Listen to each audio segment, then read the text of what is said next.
Hello, नमस्कार, स्वागत है सभी का। पिछली वीडियो में हमने पढ़ा था कि हमारे जो राष्ट्रीय आंदोलन में कौन कौन सी सामाजिक और साहित्यिक संस्थाएं काम में आई और हिंदी भाषा को राष्ट्रभाषा बनाने के पीछे इन जो सभाओं का या संस्थाओं का क्या लक्ष्य था। और हमने जो पिछली वीडियो में हमने जो 10-12 जो साहित्यिक संस्थाएं या सामाजिक संस्थाओं के विषय में पढ़ लिया था। उन संस्थाओं में हमने जो पढ़ा था कि फोर्ट विलियम कॉलेज की स्थापना सन 1800 ईस्वी में हुई थी और उसमें जो अध्यक्ष बनाए गए जेम्स गिलक्राइस्ट, उसमें जो जेम्स गिलक्राइस्ट जो हिंदुस्तानी विभाग था जो फोर्ट विलियम कॉलेज, उसके जो अध्यक्ष बनाए गए और उसमें जो 3 जो भाषाएं थी जिसमें हम हिंदुस्तानी भी ले सकते हैं और हिंदवी भी ले सकते हैं और सबसे जो पहली जो फारसी लिपि को भी हम ले सकते हैं। तो इन तीनों भाषाओं में जो हिंदी भाषा का जो किस तरह कॉम्बिनेशन बना, हिंदी भाषा किस प्रकार जो राष्ट्रभाषा में बनी, तो इसमें जो बनने वाली जो संस्थाएं हैं उसके विषय में हमने पढ़ा था। फिर हमने ब्रह्म समाज के विषय में पढ़ा था कि ब्रह्म समाज भी जो समाज में चली आ रही कुरीतियों का विरोध करने के लिए या राष्ट्रभाषा के विकास में किस प्रकार जो राजा राम मोहन राय ने योगदान दिया। राजा राम मोहन राय एक सामाजिक कार्यकर्ता थे। ये रूढ़ियों और अंधविश्वासों में विश्वास नहीं रखते थे। उन्होंने जो सती जो प्रथा है उसको खत्म कराने के लिए उन्होंने बहुत बड़ा योगदान दिया और उन्होंने इनका जो प्रयास जो सफल हुआ और 1929 ईस्वी में जो सती प्रथा पर विलियम बेंटिक ने जो रोक लगाई, तो इन्हीं के प्रयासों के कारण ही लगाई गई थी।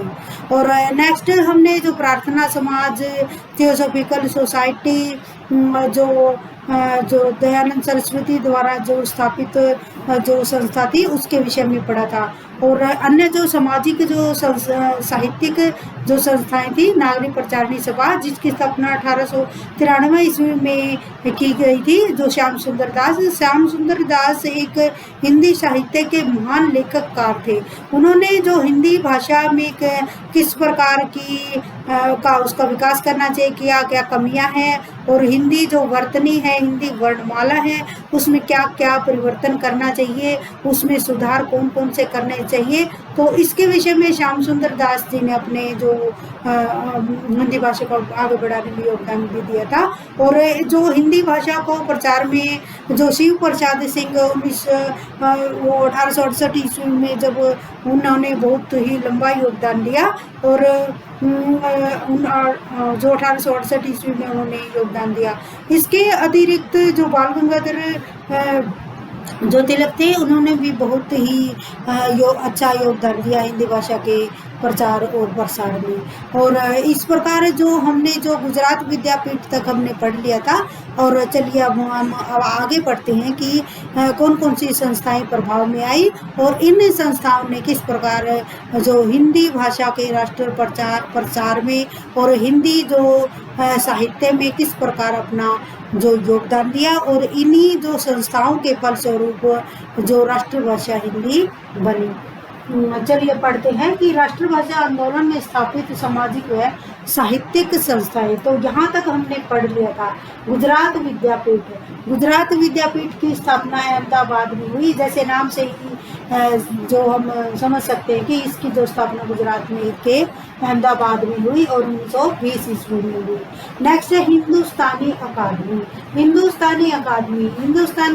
अकादमी के नाम से ही हम समझ गए कि जो इसकी जो स्थापना जब की गई, तो इस जो संस्था का लक्ष्य था जो हिंदुस्तानी जो भाषा थी उस भाषा का प्रचार और प्रसार करना।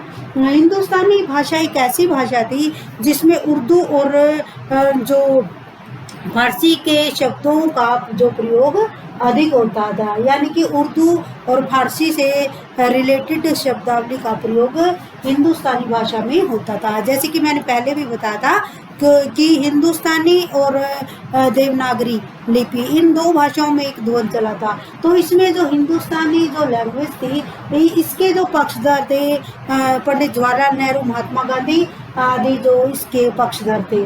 और इसकी जो स्थापना हुई थी इलाहाबाद में हुई थी और 1927 ईस्वी में हुई थी। और नेक्स्ट है दक्षिण भारत हिंदी प्रचार सभा, प्रचार अकादमी।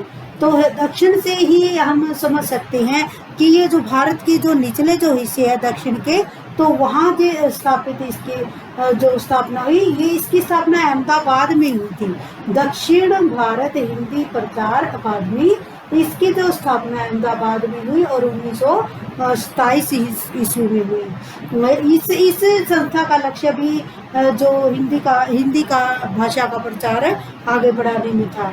नेक्स्ट है हिंदी विद्यापीठ। हिंदी विद्यापीठ की स्थापना देवघर में हुई और 1929 ईस्वी में इसकी स्थापना हुई। और नेक्स्ट है राष्ट्रभाषा प्रचार समिति। राष्ट्रभाषा प्रचार समिति यानी कि राष्ट्रभाषा के प्रचार में किस प्रकार और किस भाषा का प्रयोग किया जाए, तो इस संस्था का लक्ष्य यही था। और इसकी जो स्थापना वर्धा में हुई, वर्धा गुजरात में 1936 ईस्वी में इसकी स्थापना हुई। नेक्स्ट है महाराष्ट्र सभा। महाराष्ट्र सभा की स्थापना पुणे में हुई। पुणे जो महाराष्ट्र सभा की स्थापना 1936 में हुई। नेक्स्ट है बम्बई हिंदी विद्यापीठ। जैसे कि नाम से ही हम जान गए हैं कि बम्बई हिंदी विद्यापीठ के स्थान का नाम पहले दर्शा दिया कि बम्बई हिंदी पीठ है, यानी कि बम्बई में स्थापित हिंदी भाषा से रिलेटेड स्थापित की गई साहित्यिक संस्था। और इसकी जो स्थापना बम्बई में हुई और 1938 ईस्वी में इसकी स्थापना हुई। नेक्स्ट है असम राष्ट्रभाषा प्रचार समिति। असम राष्ट्रभाषा स्थापना यानी कि असम में हिंदी भाषा के प्रचार का जो आंदोलन चलाया गया, तो इसकी जो स्थापना गुवाहाटी में हुई और 1938 ईस्वी में इसकी स्थापना हुई।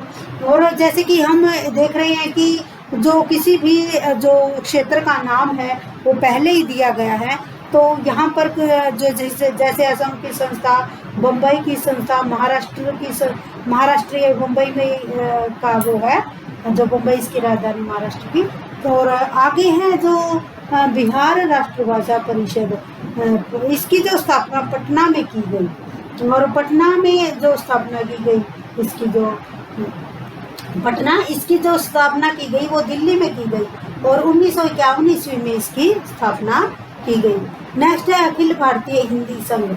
अखिल भारतीय, अखिल का मतलब ऑल इंडिया हिंदी संघ संस्था, इसकी स्थापना नई दिल्ली में की गई और 1964 ईस्वी में इसकी स्थापना की।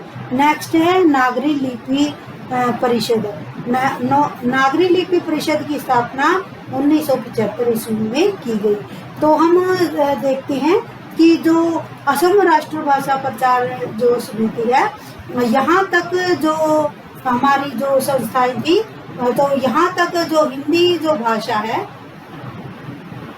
भाषा है वो राष्ट्रभाषा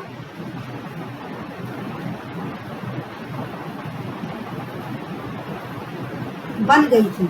तो यहाँ तक हिंदी राष्ट्रभाषा बन गई थी। और इसके पश्चात भी जो हिंदी भाषा में क्या क्या सुधार करने चाहिए, किस प्रकार नुक्ता चिन्हों का प्रयोग किया जाए, किस तरह 12 कड़ी का प्रयोग किया जाए और किस तरह से जो अनुस्वार का प्रयोग किया जाए या अंक की मात्रा कहाँ लगी जाए और अनुस्वार कहाँ प्रयोग किया जाए। जैसे गंगा जो शब्द है ये किस प्रकार लगाया जाए, गंगा, तो ये जो शब्द है इसको देवनागरी लिपि में सुधार करके जो गंगा जो शब्द इस प्रकार सुधार किया गया।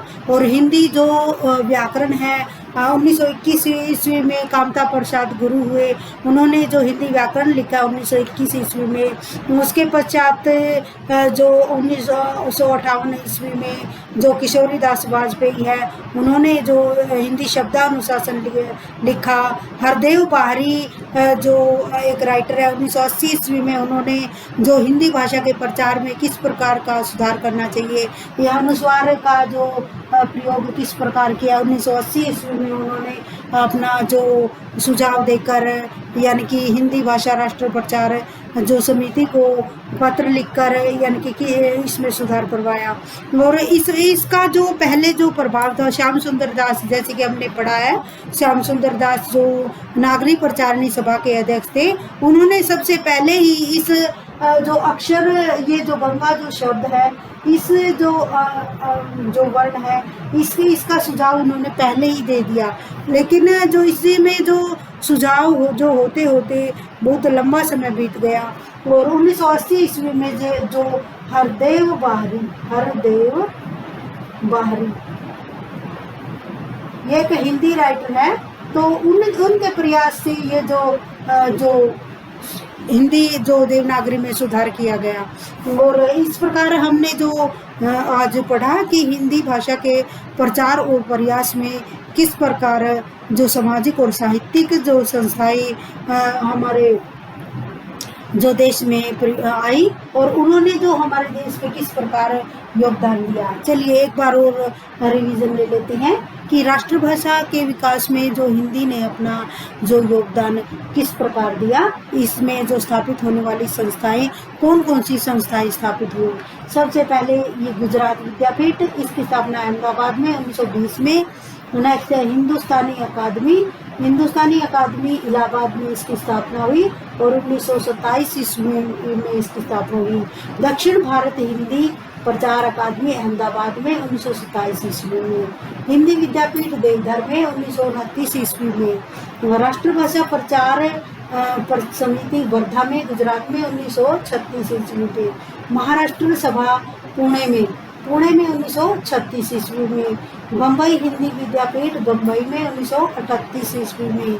असम राष्ट्रभाषा प्रचार समिति गुवाहाटी, जैसे कि असम से ही पता लग गया कि गुवाहाटी असम की जो राजधानी, तो 1938 ईस्वी में हुई। बिहार राष्ट्रभाषा परिषद समिति पटना, तो इसकी जो स्थापना नई दिल्ली में की गई। अखिल भारतीय हिंदी संघ की स्थापना नई दिल्ली 1964 ईस्वी में। फिर नागरी लिपि परिषद नई दिल्ली में 1975 ईस्वी में। तो इस प्रकार हम देखते हैं कि ये जो संस्थाएं हैं जो हिंदी भाषा के प्रचार में अपना जो योगदान दिया, क्योंकि एक भाषा को आगे बढ़ाने में इन जो सभी संस्थाओं का महत्वपूर्ण योगदान है। और ये भाषाएं ही जो अपना जो मिशन लेकर साथ चली और इन भाषाओं ने अपना जो प्रयास किया और इस प्रयास से ही हिंदी भाषा के विकास में अपना योगदान दिया। लेकिन जो हिंदी जो हमारे देश की जो राष्ट्रभाषा है, जो बनने का जो प्रयास है, वो आज तक पूर्ण नहीं हो सका, क्योंकि 1965 तक का समय दिया गया था, जब हमारा जो 11 सितंबर से 14 सितंबर का जो राष्ट्रीय आंदोलन चला। तो उसमें 1949 ईस्वी में जब ये आंदोलन चला 4 दिन तक, तो इस आंदोलन में हिंदी को राष्ट्रभाषा प्रचार जो देवनागरी लिपि का की जो जीत हुई, और हिंदुस्तानी, इसमें 2 लैंग्वेज थी, हिंदुस्तानी और जो देवनागरी लिपि। तो इसमें जो देवनागरी लिपि से रिलेटेड जो वो राइटर थे, यानी कि उससे रिलेटेड जिसके समर्थक थे, उनकी जीत हुई। जो हिंदी जो अपने 1 वोट से जीती, इस जो हिंदुस्तानी को 77 वोट मिले और जो देवनागरी लिपि को जो इसको जो हिंदी को इसको 78 वोट मिले। तो ये 1 वोट की राजनीति थी।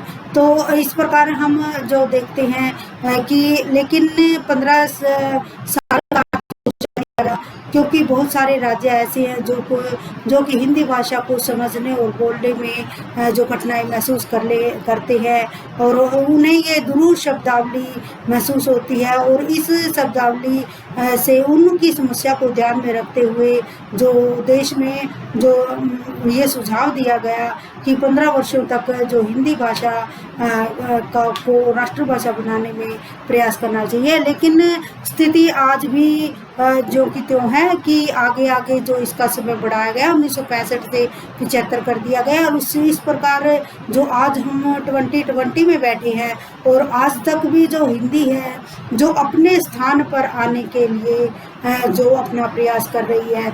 लेकिन आज भी जो अंग्रेजी का जो बोलबाला है, अंग्रेज जो हमारे देश में आए, उन्होंने अंग्रेजी अंग्रेज तो हमारे देश से चले गए, लेकिन अंग्रेजी जो भाषा छोड़ गए, और ये जो भाषा, इस भाषा का आज भी हमारे देश में, देश हमारा है, हम इंडियन हैं, हम जो भारतीय भाषाओं का बोलबाला होना चाहिए, लेकिन जो आज भी जो अंग्रेजी भाषा का बोलबाला है। इस प्रकार हम देखते हैं कि एक परिवेश में रहने वाले जो लोग हैं, उन लोगों पर किसी भाषा का, लैंग्वेज का प्रभाव देखते ही बनता है। जैसे कि हम सभी जानते हैं कि कोई बच्चा या फिर कोई व्यक्ति या महिला कोई भी हो, कहीं से गुजर रही है तो उसकी लैंग्वेज से ही पता लग जाएगा कि इसका परिवेश कैसा है, इसकी जो परवरिश कैसी है, इसका जो चाल चलन कैसा है, तो उससे ही, उसकी लैंग्वेज से ही बता देती है कि उसका जो माहौल कैसा है। तो लेकिन जो हिंदी का जो प्रयास है, राष्ट्रभाषा बनने का प्रयास है, जो हिंदी आज भी जो अपनी जो कंडीशन में आने के लिए जूझ रही है, हिंदी आज भी हमारे देश की सही तरह से राष्ट्रभाषा नहीं है। तो ये तो एक राजनीतिक जो विषय है कि हिंदी को किस राष्ट्रभाषा प्रसार में योगदान किस प्रकार दिलाया जाए।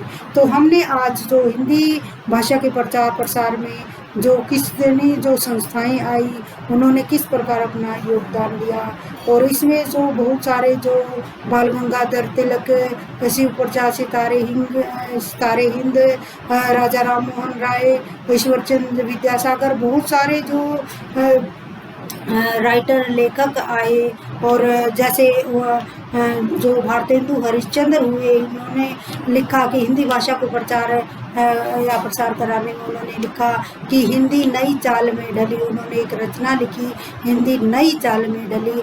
और क्योंकि उस समय जो प्रयास किया गया कि जो राजकाज की जो भाषा वो हिंदी होनी चाहिए, और उस समय में भी जो हिंदी अपना संघर्ष कर रही थी, जैसे 1895 ईस्वी में जब उनकी जो मृत्यु हो गई थी 35 वर्ष की आयु में, भारतेंदु हरिश्चंद्र की, तो इसके पश्चात भी जब वो समय है और आज ये 2020 है, और इसके पश्चात भी जो कितना लंबा समय बीत गया, लेकिन आज भी हिंदी अपनी जो अपने वर्तमान परिवेश में आने के लिए जूझ रही है। तो आज हमने यही पढ़ा कि हमारे जो देश की जो राष्ट्रभाषा जो हिंदी है, उसको प्रभाव में लाने के लिए कौन कौन सी संस्थाएं आई, और हमारा जो आज का विषय यही था। और नेक्स्ट वीडियो में हम अगले टॉपिक के साथ मिलेंगे। चलिए, थैंक यू।